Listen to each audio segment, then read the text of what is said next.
এটা খুব ভালো যে আপনাদের মধ্যে যারা আজকে উপস্থিত হয়েছেন তাদের বেশিরভাগই তরুণ, এবং এই বার্তাগুলো তরুণদের জন্যই বেশি প্রযোজ্য। তার মানে এই নয় যে বয়স্ক মুরব্বীদের জন্য এই বক্তব্য নয়, ব্যাপারটা এমন নয়। তরুণ প্রজন্মের জন্য এটা খাস, কারণ আমরা আশা করছি এবং স্বপ্ন দেখছি ইনশাআল্লাহ তাআলা এই তরুণ প্রজন্মের হাতে অচিরেই উম্মার সংকটগুলো কেটে যাবে, এবং আমরা আবারও সেই হারানো সেই সোনালি যে সময় সেগুলো ফিরে পাবো ইনশাআল্লাহ। প্রথম যে বিষয়টি আমি আলোচনা করতে চাই, প্রথমে আমাদের অবস্থা বোঝা জরুরি। আমরা কোন হালতে আছি এটা বোঝা জরুরি, এবং কোন হালতে আমরা ছিলাম এটা জানাও জরুরি। ভবিষ্যতে কি হতে পারে এটাও জানা জরুরি। এই তিনটা সন্ধিক্ষণ যদি আমি জানতে পারি, বুঝতে পারি, তাহলে আমি ইনশাআল্লাহ তাআলা অটোমেটিক্যালি আইডেন্টিফাই করতে পারবো যে আমার করণীয় কী। প্রথম পয়েন্টটাতে আসেন যে আমরা আসলে ছিলাম কোথায়, এই মুসলিম উম্মাহ ছিল কোথায়। আমরা তো একটা জাতি, একটা উম্মাহ, একটা দেহের মতো। একটা অংশ আঘাতপ্রাপ্ত হলে অন্য অংশ ব্যথা অনুভব করবে। আমরা এমন জায়গায় ছিলাম। আমরা নবী মুহাম্মদ সাল্লাল্লাহু আলাইহি ওয়াসাল্লামের জীবনী থেকে দেখতে পাচ্ছি যে এমন একটা সময় আজকে থেকে প্রায় 1400 বছর আগে চলে গেছে, যে সমাজটা একদম আইয়ামে জাহিলিয়াতে পরিপূর্ণ ছিল। সেখানে তাওহীদ ছিল না, সুন্নাহ ছিল না, আখিরাত ছিল না, রিসালাত ছিল না। মানুষ লাত, উজ্জা, হুবল, মানাত এগুলোর উপাসনা করত, মূর্তি পূজা করত। মানুষ সুদ খেত, মানুষ জেনা ব্যভিচার করত, বেশি বেশি মদ পান করত, গোত্রীয় হানাহানিতে লিপ্ত ছিল, নারী জাতির অবমাননায় লিপ্ত ছিল। এমনকি তারা মাদকদ্রব্য নিয়ে দিনরাত সময় কাটত। মানে এমন একটা সমাজ ব্যবস্থা আমরা দেখেছি 1400 বছর আগে, যে সময়টাকে ইতিহাস দুটা শব্দে আইডেন্টিফাই করে, আইয়ামে জাহিলিয়া। এক কথায় আইয়ামে জাহিলিয়া, অন্ধকারের যুগ। অন্ধকারের যুগ, দ্য এজ অফ ডার্কনেস, অন্ধকারের যুগ। এই অন্ধকারের যুগ আল্লাহ রাব্বুল আলামিন মাত্র 23 বছরের ব্যবধানে একটা কিতাব নাজিল করে, একজন নবীকে প্রেরণ করে, একজন নবীর সুন্নাহ দিয়ে, এবং একটা জামা, সাহাবায়ে কেরামের জামা, মানে ঐক্যবদ্ধ একটা প্ল্যাটফর্ম, এটাকে দিয়ে আল্লাহ রাব্বুল আলামিন মাত্র উইদিন 23 ইয়ার্স, মানে মাত্র 23 বছরের ব্যবধানে আল্লাহ রাব্বুল আলামিন এই সমাজের চিত্রটাকেই পরিবর্তন করে দিয়েছে। এটা আমরা দেখেছি মাত্র 23 বছরের ব্যবধানে। তো সিরাতটা যদি আপনাদের পড়া থাকে তাহলে আপনারা বুঝতে পারবেন যে কিভাবে এই পরিবর্তনটা হয়েছে। যাদের সিরাতটা পড়া নাই তাদের বুঝতে একটু অসুবিধা হতে পারে। এই কারণে আমি আপনাদেরকে পরামর্শ দিই, যেভাবে আপনারা কোরআন শেখেন, যেভাবে হাদিসকে গুরুত্ব দিয়ে পড়েন, ঠিক সেইভাবেই নবী মুহাম্মদ সাল্লাল্লাহু আলাইহি ওয়াসাল্লামের পবিত্র জীবনীটাকে শুরু থেকে শেষ পর্যন্ত পড়ে শেষ করতে হবে। তাহলে আপনি ধাপগুলো বুঝতে পারবেন কিভাবে তিনি সমাজ সংস্কার করেছেন।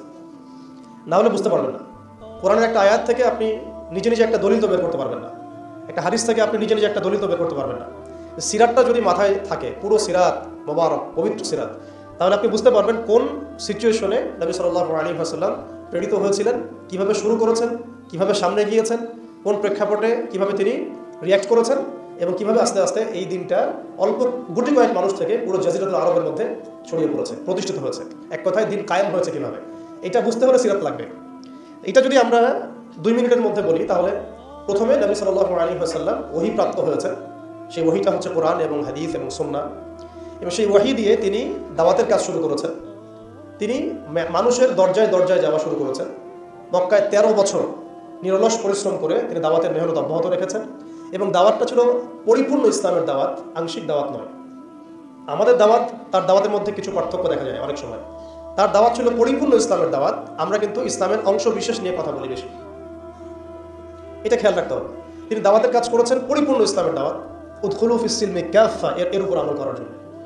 এখন এই দাওয়াতের ফলে প্রথম 3 বছর গোপন গোপন দাওয়াত হয়েছে, কিন্তু এই 3 বছরেই এমন কিছু সাহাবী তৈরি হয়েছিলেন যারা পরবর্তীতে বদর, উহুদ, খন্দক, খায়বার কাঁপিয়ে দিয়েছিলেন। যেমন আবু বকর সিদ্দিক, ওমর ইবনে খাত্তাব, ওসমান বিন আফফান, আলী ইবনে আবি তালেব, যায়েদ ইবনে হারসা, তারপরে বেলাল ইবনে রাবাহ, হামজা রাদিয়াল্লাহু আনহু, আব্দুর রহমান বিন আউফ, সাদ বিন আবি ওয়াক্কাস, আবু উবাইদা ইবনে জাররাহ, এরকম বরেণ্য সাহাবী যারা, এই সাহাবীরা তৈরি হয়েছেন কখন? ওই প্রথম সময়ের দিকে, প্রথম 13 বছরে। প্রথম 3 বছর গোপন দাওয়াতে এরকম বরেণ্য সাহাবায়ে কেরাম ইসলাম কবুল করা শুরু করেন। এরপরে দাওয়াতের গতি আরও বেগবান হয় যখন মক্কার শক্তিশালী কিছু মানুষ ইসলাম কবুল করে, যেমন হামজা রাদিয়াল্লাহু আনহু, উমর ইবনে খাত্তাব, এইরকম কিছু মানুষ। কারণ তাদের একজনের বক্তব্য বা একজনের অবস্থান সমাজে আরও 100 জনের সমান ছিল, 1000 জনের সমান ছিল।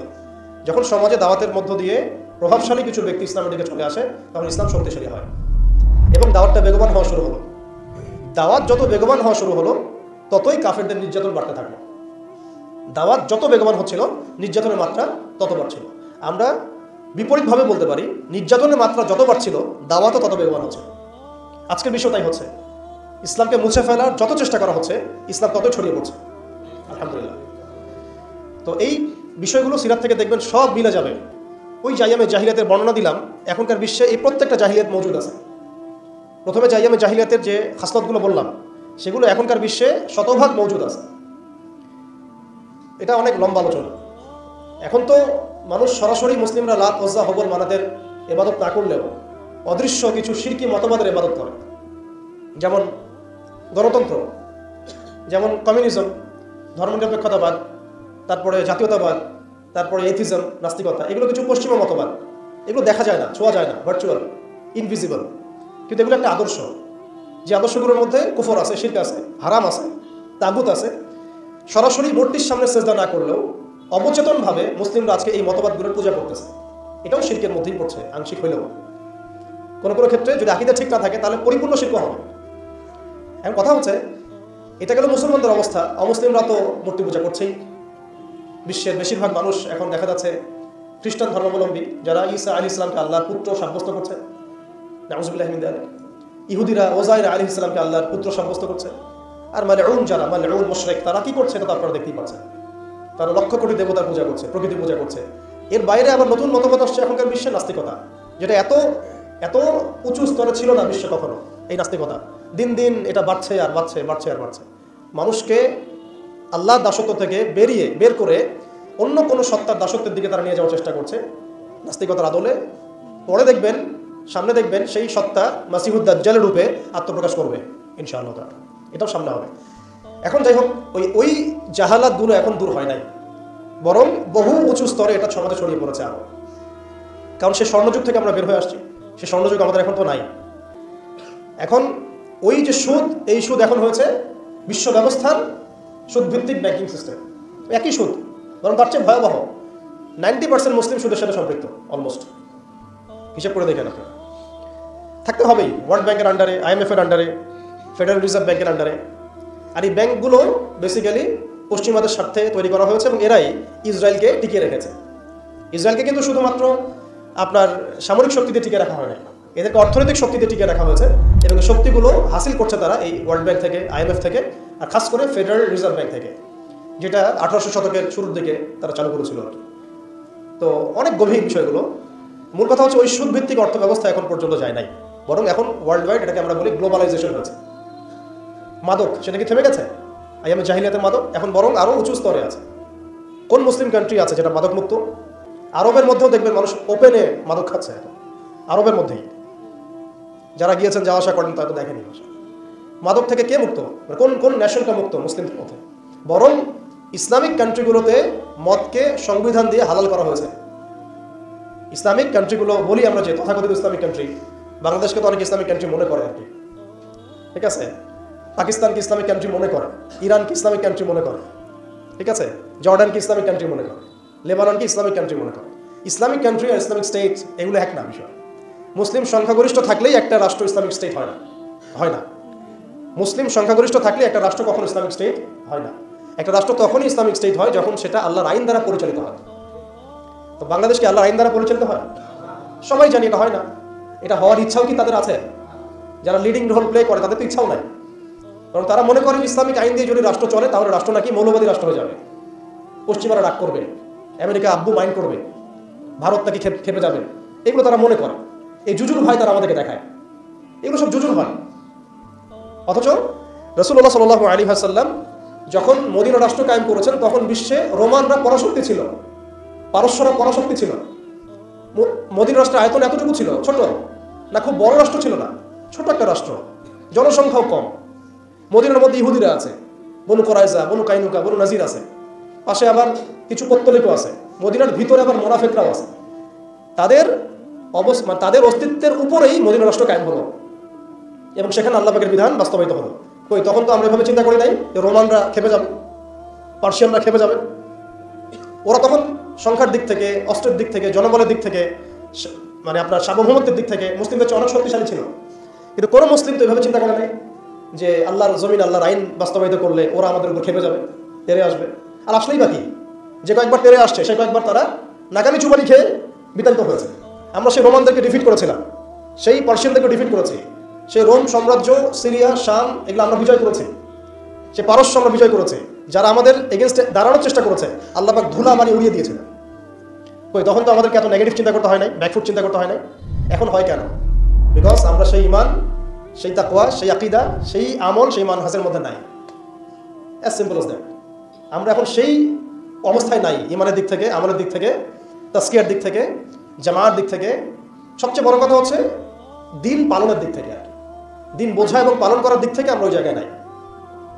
আমরা দেখুন দিন পালন করছি আংশিক, যতটুকু আমার পক্ষে পসিবল হচ্ছে আংশিক, বুফের মতো আমরা মনে করছি, যেটা ইচ্ছা নিব, যেটা ইচ্ছা নিব না। দিন তো বুফে না।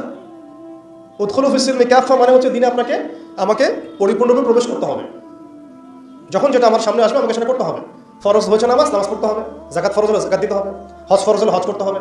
আমার এখানে অপশনাল কোনো থিঙ্কিং এর তো সুযোগ নাই। পর্দা ফরজ হলে পর্দা করতে হবে, ইভেন জিহাদ ফরজ হলে জিহাদও করতে হবে।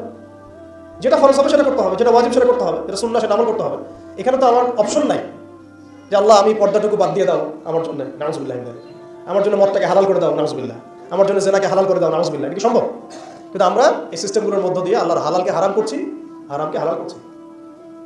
তো আমি বলছিলাম ওই জাহালাতের এই না সুদভিত্তিক সিস্টেম দূর হয়েছে, আর না সেই মাদক দূর হয়েছে, আর না সেই শিরক দূর হয়েছে, আর না গোত্রীয় হানাহানি দূর হয়েছে। গোত্রীয় হানাহানি কি দূর হয়েছে? না। এখন হানাহানি গণতান্ত্রিক ভাষায় করলে জায়েজ, তাই না? গণতান্ত্রিক লেভেল দিয়ে হানাহানি, মারামারি, কাটাকাটি, মিছিল, মিটিং, শোডাউন, রাস্তায় কোপাকুপি সব জায়েজ। কিন্তু ইসলামের পরিভাষায় যদি আমরা জিহাদ ফি সাবিলিল্লাহ বলি তাহলে আটকে উঠবো। আপনার কি অবস্থা? তাহলে মৌলবাদী, জঙ্গিয়া, সন্ত্রাস। ছাত্ররা যা করেছিল জুলাইয়ে, এই কাজটার 10% যদি দাঁড়িয়ে টুপি বর্ণনা করতো তাহলে মনে হয় বাংলাদেশেও সব মসজিদ সিলগালা করে দিত, সব মাদ্রাসা সিলগালা করে দিত, তাই না? মানে গণতান্ত্রিক পরিভাষায় এই ফিতনাগুলো জায়েজ, তাই না? ফিতনা মানে পরীক্ষা, ফিতনা মানে শব্দ কি? পরীক্ষা। এই পরীক্ষাই তো। কিন্তু ইসলামিক পরিভাষায় যদি আমরা ইবাদত বলি, ইসলামিক পরিভাষা একটা ইবাদত, সেটা নাজায়েজ হয়ে যাচ্ছে।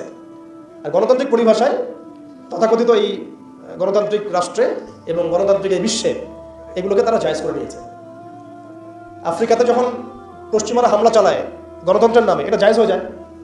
আরব বসন্তের নামে যখন বিভিন্ন কান্ট্রির মধ্যে ফাসাদ সৃষ্টি করা হয়, গাদ্দাফিকে ফেলে দেওয়া হয়, মনে আছে না আপনাদের আরব বসন্তের কথা? ইয়েমেন থেকে শুরু করে, ইউনিশিয়া থেকে শুরু করে প্রত্যেকটা কান্ট্রিতে যা করলো তারা, মনে আছে তো নিশ্চয়ই? এগুলো তখন জায়েজ। মিশরে করেছে, তাই না? সোমালিয়া, কঙ্গো, ইথিওপিয়া, নাইজেরিয়া, এগুলোতে যা হচ্ছে এগুলো জায়েজ ওদের ভাষায়। ইরাকে হামলা চালানো ওদের জন্য জায়েজ ছিল, তাই না? গণতন্ত্রের ভাষায়। ওখানে লাখ লাখ মানুষ মারলেও সেটা জায়েজ। ওটা নাকি শান্তি প্রতিষ্ঠার জন্য করা হচ্ছে। তারপরে আফগানিস্তানে লক্ষ লক্ষ মানুষকে মারা হয়েছে, ওটা তখন জায়েজ ছিল। কাশ্মীরে আজকে মানুষকে মারা হচ্ছে, এটা ওদের কাছে জায়েজ হয়ে গেছে। আর কোথাও এক্সাম্পল দিব, চায়নার মধ্যে মারা হচ্ছে উইঘুরদেরকে, আরাকানে মারা হয়েছে, তারপরে ইয়েমেনে তো মারা হচ্ছেই সেই 15 সাল থেকেই, জর্ডানে হয়েছে, লেবাননে হয়েছে, খাস করে প্যালেস্টাইনে, খাস করে কোথায়? প্যালেস্টাইনে, গাজায়। এগুলো তারা গণতন্ত্র প্রতিষ্ঠার নামে এগুলো করলে সেগুলো জায়েজ। এবং এখানে দেখবেন 100%ই মুসলিমদের রক্ত ঝরছে, কোনো অমুসলিমের রক্ত কিন্তু ঝরছে না। তো এগুলো তাহলে এই তন্ত্রমন্ত্রগুলোকে আমরা বলি এখনকার জামানার দেবতা, যেগুলোর পূজা ওরা করতেছে। ওই জামানায় যেমন লাত, উজ্জা, হবল, মানাতের ইবাদত হতো, এখন ঠিক এই তন্ত্রমন্ত্রগুলোর ইবাদত, দাসত্ব, পূজা হচ্ছে এবং সেগুলো আমাদেরকে গেলানো হচ্ছে, আমরা যেন এগুলো হজম করি, গিলি। অথচ এগুলো আমাদেরকে ধ্বংস করার জন্যই তারা সৃষ্টি করেছিল। আমাদের চোখ এখনও সবার খোলে নাই। এই সিস্টেমগুলো আমাদেরকে কখনোই সেই হারানো ঐতিহ্য ফিরাই দেবে না। এই সিস্টেমগুলোর মধ্য দিয়েও কখনো ইসলাম কায়েম করা সম্ভব নয়। আপনারা আরও 100 বছর ট্রাই করেন, 100 বছর পরে হলেও বুঝবেন। যদি হতো 100 বছর আগেই হইতো। আরও 100 বছর ট্রাই করেন, তারপরেও যদি আক্কেল হয়। এই সিস্টেমগুলো তৈরি করা হয়েছে আমাদেরকে ওদের দাস বানানোর জন্য। আমরা যদি সংখ্যাগরিষ্ঠ আসনকে সংসদেও যাই, তবুও একটা বৈশ্বিক সিদ্ধান্ত নেওয়ার জন্য আমাকে জাতিসংঘের দ্বারস্থ হতে হবে। ও যদি আমাকে পারমিশন দেয় তাহলে আপনি করতে পারবেন, না দিলে করতে পারবেন না। ওয়ার্ল্ড ব্যাংক লোন দিলে খাইতে পারবেন, না হলে খাইতে পারবেন না। ফেডারেল রিজার্ভ আপনাকে লোন দিলে খাইতে পারবেন, না হলে খাইতে পারবেন না। তোমরা কারা আমাদেরকে খাওয়াবো? তোমরা কারা? তোমাদের কাছে কিসের পারমিশনের দরকার আছে আমাদের? রোমানদের কাছে কি নবী সাল্লাল্লাহু আলাইহি ওয়াসাল্লাম পারমিশন চাইছিলেন নাকি? পার্সিয়ানদের কাছে ওই যুগে তিনি পারমিশন চাইছেন নাকি? আমাদের স্টেট, আমাদের জমি, আমাদের দিন, আমাদের রাষ্ট্র, তুমি কে আমাদেরকে এগুলো বলার? তোমাদের কে অথরিটি দিছে সারা বিশ্বের মরণগিরি করতে? কে তোমাকে বলছে যে আমেরিকা হচ্ছে পৃথিবীর মানে রুলিং স্টেট? এই আইডেন্টিটি তোমাকে কে দিছে? সেই বিশ্বকে শাসন করবে এই অধিকার তাকে কে দিছে? ইসরায়েল বিশ্বকে শাসন করবে এই অধিকার ওকে কে দিছে? কে দিছে এই অধিকার ওদেরকে? সে যেখানে ইচ্ছা তারা মুসলিমদেরকে মারবে, যেখানে ইচ্ছা আমাদের পণ্যগুলো তারা ধ্বংস করবে, আমাদের মাদেরকে ধর্ষণ করবে, বোনদেরকে রেপ করবে, আমাদের বাচ্চাদেরকে বোম মারবে, হাসপাতালে বোম মারবে। এবং এগুলো সব কিছু অপরাধ করার পরেও তাদের সামান্য ন্যূনতম সাফাইটুকু থাকবে না যে আমরা একটা অন্যায় করছি। বরং তারা উল্টা বলবে আমরা হিউম্যানিটি, গণতন্ত্র এবং শান্তি প্রতিষ্ঠার জন্য কাজগুলো করছি। এরপরে আমাদের চোখ খুলে না যে বিশ্বের মধ্যে আমাদের শত্রু কারা। এরপরে ওদের বানানো তন্ত্রমন্ত্রের মধ্যেই আমরা হাবুডুবু খাচ্ছি। আমরা ইসরায়েল ইস্যু নিয়ে যখন মার্চ হলো, আর অনেক কিছুই হলো বাংলাদেশে, একটা কিন্তু শব্দ খুব স্ট্রংলি আসছিল, পণ্য বয়কট, তাই না? দেখেন আমরা সবাই এতটুকু কমন সেন্স হয়েছে যে পণ্যগুলো যদি বয়কট করি তাহলে ওদের অর্থনীতির মধ্যে ধস আসবে, টাকা ওদের উপার্জন হবে না, সেই টাকা দিয়ে তারা মুসলিমদেরকে নিধন করতে পারবে না। ওদের পণ্য বয়কটের ব্যাপারে আমরা যতটা সচেতন ছিলাম, ওদের আদর্শ, মতবাদ, দর্শনগুলো বয়কটের ব্যাপারে আমরা এত সচেতন না। আমি ওদের পণ্য বয়কটের কথা বলছি, এদিকে ওদের আদর্শ দিয়ে আমি দীক্ষিত হচ্ছি। এডুকেশনের মধ্যে ওর আদর্শ, ইকোনমির মধ্যে ওর আদর্শ, পলিটিক্সের আদর্শ, নির্বাচনের মধ্যে ওর আদর্শ, তারপরে আপনার এই কি বলবো সংস্কৃতির মধ্যে ওদের আদর্শ, সামাজিক রীতিনীতি, কৃষ্টি কালচার ওদের আদর্শ, ইভেন আমাদের ড্রেস আপ, গেট আপ, চলাফেরা, কথাবার্তা, ওঠা বসা, এভরিথিং তাদের আদর্শের মধ্যে। আবার এদিকে নামাজে বলছি গায়রিল মাগদুবি আলাইহিম ওয়ালাদ-দাল্লিন, এর অর্থ বুঝি না আমরা। গায়রিল মাগদুবি আলাইহিম ওয়ালাদ-দাল্লিন, আল্লাহ আমাদেরকে তাদের পথে চালায়ও না যারা কিনা মাগদুব আর যারা কিনা দাল্লিন। নবীজিকে জিজ্ঞাসা করা হচ্ছে কারা মাগদুব ইয়া রাসূলুল্লাহ, কারা দাল্লিন? নবীজি বলছেন মাগদুব হচ্ছে হুমুল ইহুদি, তারা হচ্ছে ইহুদি, আর দাল্লিন হুমুন নাসারা, তারা নাসারা, খ্রিস্টান।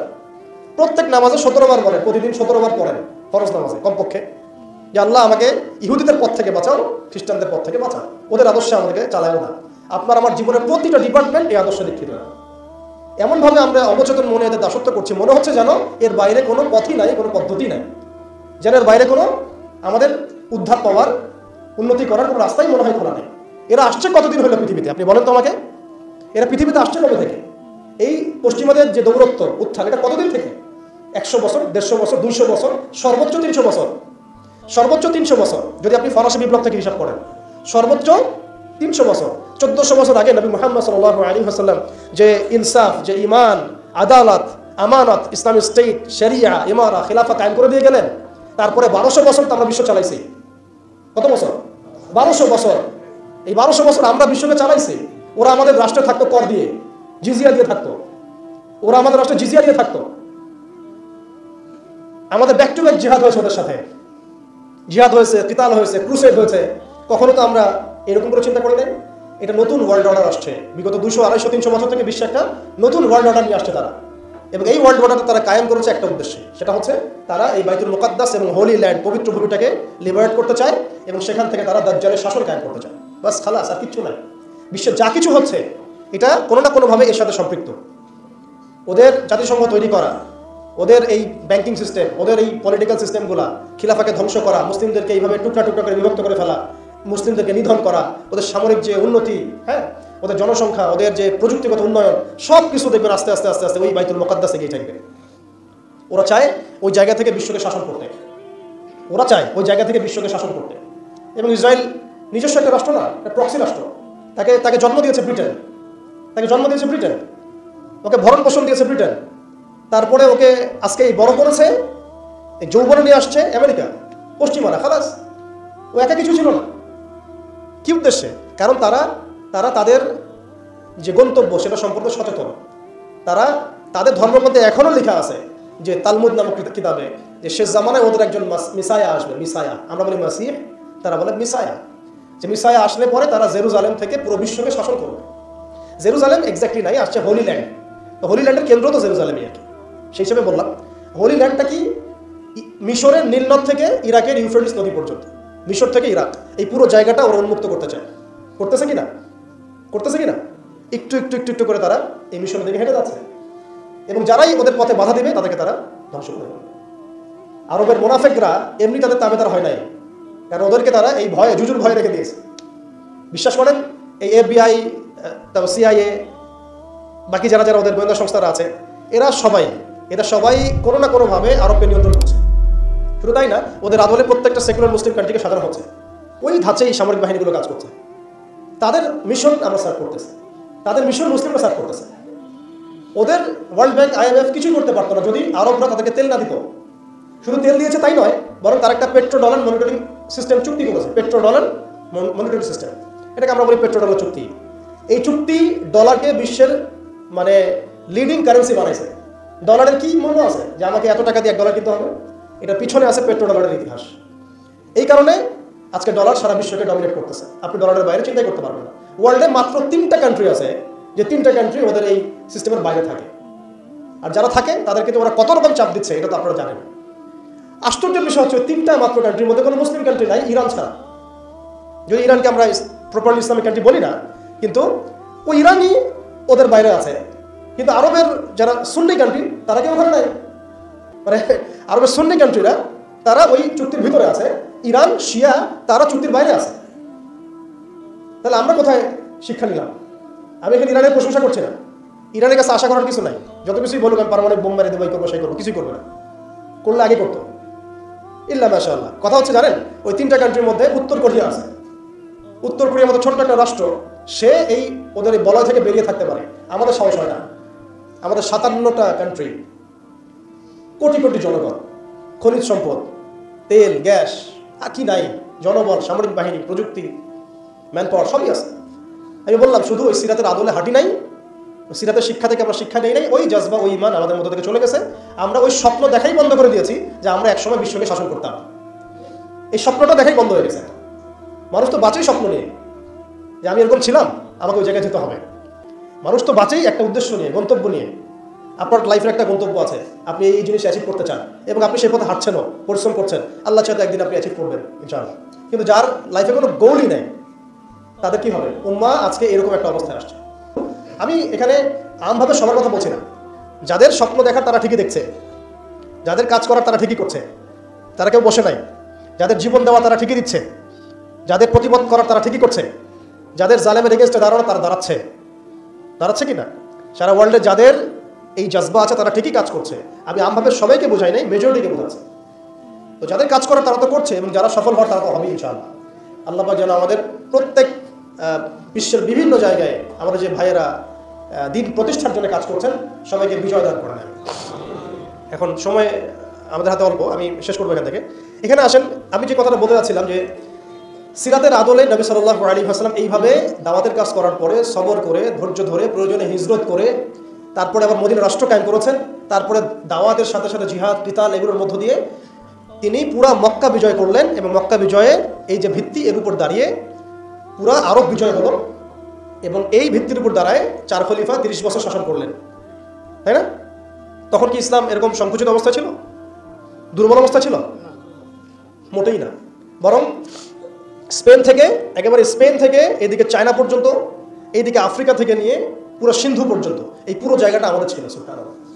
চিন্তা করা যায়? চিন্তা করছেন একবার যে উমর রাদিয়াল্লাহু আনহু একটা এই খেজুরের বানানো মসজিদে বসে আছেন? ভাবা যায়? এই মাটির মধ্যে তিনি শুয়ে আছেন। রোমান সম্রাটের একজন দূত এসে দেখলো তিনি মাটিতে শুয়ে আছেন, দুপুরবেলা রেস্ট নিচ্ছেন। আর তার বাহিনী এদিকে পৌঁছে গেছে একেবারে শাম পর্যন্ত, এদিকে পৌঁছে গেছে পারস্য পর্যন্ত। ভাবা যায় এগুলা? ওসমান রাদিয়াল্লাহু আনহুর সময় একদম সাইপ্রাস দ্বীপপুঞ্জ থেকে শুরু করে বাকি সব বিজয় হয়েছে। উমাইয়াদের সময় দেখা গেছে একদম স্পেন থেকে নিয়ে এদিকে চায়না পর্যন্ত, আর বললো আফ্রিকা থেকে নিয়ে সিন্ধু পর্যন্ত বিজয় হয়েছে। আব্বাসেরও সময় হয়েছে। এইভাবে প্রায় 1250 বছর আমরা ওয়ার্ল্ডকে শাসন করছি। তখন একটা মুসলিম নারীর দিকে চোখ তুলে তাকানোর জরুরত কেউ করতো না। একটা মুসলিম ভাইকে অন্যায়ভাবে হত্যা করবে সাহসী কারো ছিল না, গায়ে টোকা দিবে সাহসী ছিল না। আজকে আমাদের চোখের সামনে বিগত 100 বছরে আমার তো মনে হয় মিনিমাম 10 কোটি মুসলমানকে হত্যা করা হয়েছে। মিনিমাম 10 কোটি মুসলমানকে হত্যা করা হয়েছে বিগত 100 বছরে। মানে একেবারে চিহ্নিত করে করে মারা হচ্ছে, ইস্যু তুলে তুলে মারা হচ্ছে। যখন কোনো ইস্যু নাই, সবাই শান্তিপূর্ণ অবস্থায় থাকতে যাচ্ছে, তখন জঙ্গি ইস্যু তৈরি করা হচ্ছে, কোন নাটক সাজানো হচ্ছে। আরে মারবি বা যুদ্ধ করবি তো ঘোষণা দিয়ে কর, লুকাচুরি কি আছে? মুসলিমদেরকে মারার জন্য ভারতে নতুন নতুন পায়তারা চলতেছে। এখন আমাদের এই ভাইরা তো বদ্ধ একটা জায়গায়। আপনারাই বলেন তারা কি করবে এখন? তারা মিশন নিছে, রাষ্ট্রীয়ভাবে মিশন নিছে মুসলিম নিধনের। এখন এই ভাইদের কোনো রাষ্ট্র নাই, কোনো জামা নাই, কোনো আমির নাই, কোনো এদাদ নাই, কোনো জিহাদের কোনো মানে ওখানে অবস্থাই নাই করার মতো তাদের, তাই না? ভিতরে কথা বলছি আমি, কাশ্মীরের কথা বলছি না। তাহলে এই ভাইরা এখন কি করবে? এই যে অবস্থা, এই অবস্থা কি মনে করছেন আমাদেরকে প্রভাবিত করবে না? অভ্যন্তরীণভাবে এখানে বাংলাদেশে আমরা বেশিরভাগ মুসলিম হলেও আমাদের আশেপাশে চতুর্দিকে ঘোরাফেরা করতেছে কুফাররা, চতুর্দিকে ঘোরাফেরা করতেছে। আপনি কাকে বিশ্বাস করবেন? চায়নাকে বিশ্বাস করবেন? ভারতকে বিশ্বাস করবেন? নেপাল ভুটানকে বিশ্বাস করবেন? না মায়ানমারকে বিশ্বাস করবেন? আপনি যাবেন কোন দিকে? আমাদের প্রস্তুতিটা কি? আমাদের প্রিপারেশন কি? রাষ্ট্র কি প্রিপারেশন নিচ্ছে? আমার কথা হচ্ছে রাষ্ট্র নাকি যুদ্ধ করে? সবাই বলেন একটা কথা না, রাষ্ট্রের অধীনে যুদ্ধ, তো রাষ্ট্র কি প্রিপারেশন নিচ্ছে? রাষ্ট্রের সেই ফিকির আছে কিনা? রাষ্ট্রের তো এই ফিকিরটুকু নাই যে রাষ্ট্রের মধ্যে ইসলামিক আইনগুলো বাস্তবায়িত হোক, এইটুকু ফিকির নাই তো আপনাদের। যারা ইলেকশন নির্বাচন গণতন্ত্র এগুলো করতেছেন, কার ফিকির আছে? আল্লাহর কসম করে বুকে হাত দিয়ে বলেন তো কার ফিকির আছে ক্ষমতায় গিয়ে আপনি আল্লাহর আইন বাস্তবায়ন করবেন? ইসলামপন্থী ভাইদের কথা বাদ দিচ্ছি, ইসলামপন্থী ভাইদের কথা বাদ দিলাম, আমি সেকুলারদের কথা বলছি, ডেমোক্রেটিকদের কথা বলছি। রাষ্ট্র চলে আসছে এইভাবেই। আর যারা ফিকির করছেন ইসলাম নিয়ে আমি যাবো ওখানে গিয়ে এটা করবো, এটা আপনি ডেমোক্রেটিক সিস্টেমে করতে পারবেন না। আপনাকে সিস্টেমটা সরাই ফেলতে হবে। গণতন্ত্র বলে কোনো শব্দই রাখা যাবে না, তারপরে শরিয়া কায়েম করতে পারবেন। শরিয়া আর গণতন্ত্র একসাথে থাকতে পারে না। শরিয়া, গণতন্ত্র, ধর্মনিরপেক্ষতাবাদ, কমিউনিজম এগুলো একসাথে থাকতে পারে না। একটা বোতল, এর মধ্যে আছে আপনার বিষ, এখানে আপনি দুধ খেতে পারবেন না। একটা বোতল, এখানে আছে বিষ, আপনি এটাকে 1000 বার ধুইতে হবে, ধোয়ার পরে আপনি দুধ ঢালতে পারবেন, খাবার রিস্ক দিতে পারবেন, তাও খাবেন কিনা সন্দেহ আছে। আর এগুলো হচ্ছে মারাত্মক শিরকের বিষ। এগুলো পশ্চিমাদের দাসত্ব করাবে আপনাকে। আমাদের হচ্ছে বড় কান্ট্রি আছে একটা তুরস্ক, একটা ইসলামিক ল বাস্তবায়ন করছে কিনা দেখায়। বড় একটা কান্ট্রি আছে মিশর, দেখায় আমাকে একটা ইসলামিক ল বাস্তবায়ন করতে পারছে কিনা। তিউনিসিয়া পারছে কিনা, আজারবাইজান পারছে কিনা, মরক্কো পারছে কিনা, ইথিওপিয়া পারছে কিনা? আপনারা বলেন পারছে কি? ইয়েমেন পারছে কিনা? জর্ডান পারছে কিনা? লেবানন পারছে কিনা? পারে নাই। আফগানিস্তান পারছে কেন? আফগানিস্তান পারছে কেন? কারণ তারা সিস্টেমগুলোকে সরাই দিছে। সিরাতের আদলে, সিরাতের রক্তে ওরা জমিনকে পবিত্র করে ফেলছে। সিরাতের আদলে জিহাদের মাধ্যমে রক্ত দিয়ে পশ্চিমাদেরকে বিতাড়িত করে ওরা জমিনকে পবিত্র করে শরিয়া কায়েম করছে। এটাই শরিয়া কায়েম করার রাস্তা, আর কোনো রাস্তা নাই। আপনি যতই তন্ত্রমন্ত্রের ধার ধারেন না কেন, আপনি কখনোই সফল হতে পারবেন না। লিখে নেন, কাজ করতে থাকেন, দেখেন। ফান্তাজিরু ওয়া ইন্না মাআকুম মিনাল মুনতাজিরিন। কোনো সমস্যা নাই। আফগান পারছে এই কারণেই, কারণ তারা পশ্চিমাদের তন্ত্রমন্ত্রের গোলক ধাঁধায় পড়ে নাই। তারা সিরাতের রাস্তায় হাঁটছে। ওকে, আমাদের সাথে লড়বা, আমরা তোমাদের সাথে লড়বো, ঠিক আছে? হয় তোমরা থাকবে, না হলে আমরা থাকবো। হয় তাওহীদ থাকবে, না হলে শিরক থাকবে। হয় শরিয়া থাকবে, না হলে তোমাদের তন্ত্রমন্ত্র থাকবে। এই লড়াই যখন হয়েছে, হইতে হইতে হইতে এক পর্যায়ে 20 বছর সময় লাগলেও সেটা আজকে বাস্তবায়ন হয়েছে। যেটা আপনার আমার অঞ্চলে 100 বছরও হয় নাই, 50 বছরও হয় নাই। এরপরেও আল্লাহ পাক আমাদেরকে চোখের সামনে কিন্তু মিসাল দেখাই দিয়েছেন। তারপরেও আমাদের মধ্যে বোধোদয় হচ্ছে না, আমরা বুঝতে পারছি না যে কোন পথে হাঁটবো। দেশের যত সমস্যা দেখবেন, মিডিয়া যান, মিডিয়া গেলে মনে হবে দেশের সমস্ত সমস্যার হালত এবং সমাধান হচ্ছে একটা বিষয়, মিডিয়ার ভাষায়। মিডিয়া ঢোকেন, দেখেন কি হচ্ছে, অনেক প্রবলেম দেশের মধ্যে, সংস্কার, এটা সেটা অনেক কিছু হচ্ছে। ভাবখানা এমন যে সব কিছু থেকে উদ্ধার করবে আমাকে একটা শব্দ, তার নাম নির্বাচন। তার নাম মানে নির্বাচন হলেই সব সমাধান হয়ে যাবে। এটা আমাদের আকীদা, আমাদের চিন্তা এরকম ভাই। একটা মুদির দোকানদারকে জিজ্ঞাসা করেন, সেও এই কথাই বলবে। আবার বুদ্ধিজীবীকে জিজ্ঞাসা করেন, সেও এই কথাই বলতেছে। টকশোতে বসে সেও কথা বলতেছে। এমপিকে বলেন, সেও কথা বলতেছে। মানে পুরো অবচেতন দাসত্ব, অবচেতন ইবাদত। দেখেন আমাদের অবচেতন মনে আমরা ইবাদত করে ফেলছি গণতন্ত্রের, পশ্চিমাদের, ওদের তন্ত্রমন্ত্রগুলো। ইলেকশন দিলে সব সমাধান হয়ে যাবে? কোন পদ্ধতিতে আপনি দিবেন? দেওয়ার পরে কি হবে? মূলনীতি কি থাকবে? সংবিধান কি থাকবে? সংস্কারগুলো কি হবে? আপনি কি আল্লাহর জমিন, আল্লাহর দিন কায়েমের দিকে আসবেন কিনা? এখানে তো অনেক কথা আছে। এগুলোকে সলিউশন না করে XYZ যেই আসুক, আপনি আমাকে বসায় দিলে আমি কিছুই করতে পারবো না। সিম্পল, আমাকে বসায় দেন, আমি কিছুই করতে পারবো না। আপনি সবচেয়ে পরহেজগার মানুষটাকে বসায় দেন, সেও কিছু করতে পারবে না, কারণ সিস্টেমটাই তাকে করতে দিবে না। এই জিনিসগুলো আমাদের বোঝা উচিত। উম্মার সংকটগুলো এইভাবে আমাদের আইডেন্টিফাই করতে হবে। যে অনেক লম্বা হয়ে যাচ্ছে, হয়তো আমি শেষ করে দিই। এখন শেষ করি ভাই, অনেক লম্বা করা যাবে না, নামাজের ব্যাপার আছে। এখানে আমাদের ওই হারানো ঐতিহ্যটাকে আমরা বুঝতে পারলাম, আমরা কোথায় ছিলাম আমরা, এটা কি বুঝতে পারছেন? এখন দেখেন আমরা আসি কোথায়। এখন আসি কোথায়? এক বাক্যে, আমাদের সারা ওয়ার্ল্ডে কোনো খিলাফা স্টেট নাই, 1 নম্বর কথা। 2 নম্বর, নাই তো নাই, জেরুজালেম আমাদের হাতে ছিল, ওইটাও আমাদের কাছ থেকে কেড়ে নেওয়া হচ্ছে। তারপরে আমাদেরকে এরকম 57টা পিস রাষ্ট্রে ভাগ করা হচ্ছে, ওই খেলাফা রাষ্ট্রকে বাদ দিয়ে। এবং প্রত্যেকটা রাষ্ট্রের মধ্যে মুনাফিক শাসক বসায় দেওয়া হয়েছে। একদম খোলামেলা বলে দিলাম, প্রত্যেকটা রাষ্ট্রের মধ্যে ম্যাক্সিমাম মুনাফিক শাসক বসায় দেওয়া হয়েছে, যারা নিজেরাই পশ্চিমাদের হয়ে সার্ভ করবে এবং আল্লাহর জমিনে তাগুত কায়েম করবে, আল্লাহর জমিনে তাগুত কায়েম করবে। এবং করেছে তারা। তাগুত কি তারা তো বুঝে না, তাগুত মানে শয়তান। যেখানে আল্লাহর বিধান চলে না ওখানে শয়তানের বিধান চলে, সিম্পল। এটা 1000 জন বুদ্ধিজীবী মিলেও যদি একটা সংবিধান লিখে আর সেখানে আল্লাহ বিরোধী আইন থাকে, সেটা তাগুত। সেটার নাম কি? তাগুত। এই তাগুত মানে শয়তান। কেউ যদি ওর প্রতি ইমানদার হয়ে মারা যায় জাহান্নামে যাবে, কেউ যদি ওর প্রতি ইমানদার হয়ে মারা যায় সরাসরি জাহান্নামে যাবে ইনশাআল্লাহ, কারণ সে তাগুতের দাসত্ব করছে। আর আমাদেরকে বলাই হয়েছিল ওয়া মান ইয়াকফুর বিত-তাগুত ওয়া ইউমিন বিল্লাহ ফাকাদ ইসতামসাকা বিল উরওয়াতিল উসকা লা ইনফিসামা লাহা ওয়াল্লাহু সামিউন আলিম। সূরা বাকারায় 256 নম্বর আয়াত পড়ে দিন বাসায় গিয়ে, আয়াতুল কুরসি পড়ে আছে। তাগুতকে কুফরি না করা পর্যন্ত কেউ মুমিন হতে পারবে না। তাগুতের সাথে কুফরি না করা পর্যন্ত কেউ মুমিন হতে পারবে না, এটাই বাস্তব। এখন এইভাবে আমাদেরকে ভাগ করা হয়, মুনাফিক শাসক বসায় দেওয়া হয়। শুধু তাই না, প্রত্যেকটা কান্ট্রির মধ্যে ওই 4 দেবতা 5 দেবতা ঢুকাই দেওয়া হয়েছে, ওই যে বললাম আগে। তারপরে একটা ডিপার্টমেন্ট ধরে ধরে তারা ধ্বংস করছে, একটা ডিপার্টমেন্ট ধরে ধরে। রাজনীতি ধ্বংস করছে, ইসলামিক রাজনীতি সরাই দিয়েছে। অর্থনীতি ধ্বংস করছে, সুদ ঢুকাই দিয়েছে। তার মধ্যে ঘুষ আছে, ইনফ্লেশন আছে, দুর্নীতি আছে, এগুলো তো আছেই। তারপরে সমাজের যে আমাদের ব্যাপারগুলো, সমাজের নীতি নৈতিকতার বিষয়গুলো দেখেন একেবারেই উঠাই দিচ্ছে, দিন দিন উঠাই দিচ্ছে।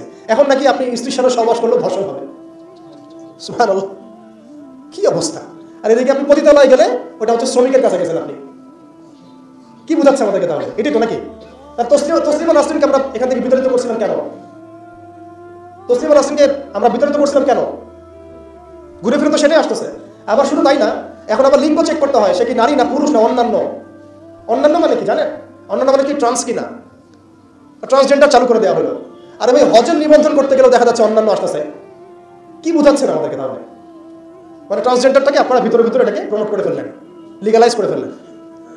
আবার সমকামিতা তো আছেই, জেনা ব্যভিচার এগুলো তো ছড়াচ্ছেই, ফ্রি মিক্সিং দিয়ে দিচ্ছে, ছেলেমেয়ের অবাধ মেলামেশা। মানে সমাজের একটা যে স্থিতিশীলতা থাকে মুসলিমদের, এটাকে ধ্বংস করছে না।